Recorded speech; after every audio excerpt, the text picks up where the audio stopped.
দোয়া কুনুত পারেন না বলে যারা ভয়েতে বেতের নামাজই পড়েন না, তারা শুনেন তিনটা কাজ আপনার জন্য রয়েছে।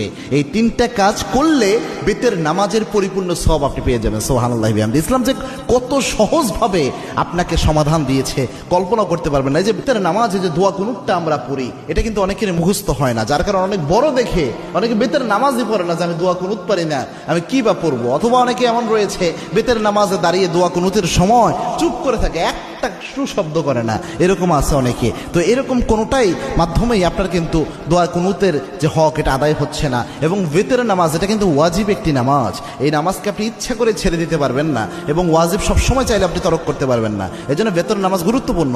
এবং কি আল্লাহর হাবিব সাল্লাল্লাহু আলাইহি ওয়াসাল্লাম বলতেন, ইন্নাল্লাহা বিতরুন ইউহিব্বুল বিতরা, আল্লাহ রাব্বুল আলামিন নিজে বেজরকে আল্লাহ রাব্বুল আলামিন নিজে ভালোবাসেন। সুবহানাল্লাহ। এবং আল্লাহর হাবিব সাল্লাল্লাহু আলাইহি ওয়াসাল্লাম সফর অবস্থায়ও প্রায় সময় চেষ্টা করতেন বেতের নামাজ যেন ছুটে না যায়। আল্লাহু আকবার। এই জন্য বেতের নামাজ মা বোন যারা রয়েছেন, বিশেষ করে আমার যুবক বাবা ভাইয়েরা যারা রয়েছেন এবং আমার বাবাজিরা যারা রয়েছেন, বেতের নামাজে আপনি দোয়া কুনুত পারছেন না, আপনি কি করবেন? প্রথম যদি আপনি দোয়া কুনুত না পারেন তাহলে আপনি যে দোয়াটা পড়বেন, রব্বানা আতিনা ফিদ দুনিয়া হাসানাহ ওয়া ফিল আখিরাতি হাসানাহ ওয়া কিনা আযাবান নার।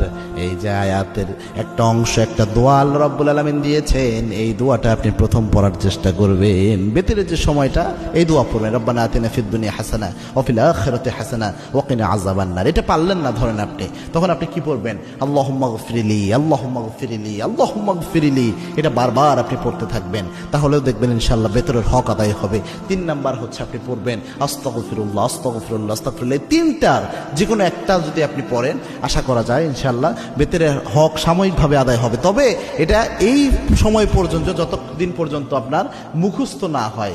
আপনি চেষ্টা করতেছেন মুখস্থ করার জন্য, পাশাপাশি এটা দিয়ে চালায়া যাবেন, এটা আপনি সারা জীবন করবেন, এটা কিন্তু হবে না। দুনিয়ার সব আপনি মুখস্থ করতে পারেন, মাথায় রাখতে পারেন, আর যেটা মৌলিক একটা বিষয় ইসলামের, এটা মাথায় রাখতে পারবেন না, এটা কিন্তু হতে পারে না। এই জন্য চেষ্টা করবেন যত দ্রুত সম্ভব কয়েকদিন রিডিং পড়েন, রাতের বেলায় ঘুমানোর আগে দোয়া কুনুতটা রিডিং পড়েন, দেখবেন ইনশাআল্লাহ আস্তে আস্তে মুখস্থ হয়ে যাবে। আল্লাহ রাব্বুল আলামিন আমাদের আমল করার তৌফিক দান করুন। আল্লাহুম্মা আমিন।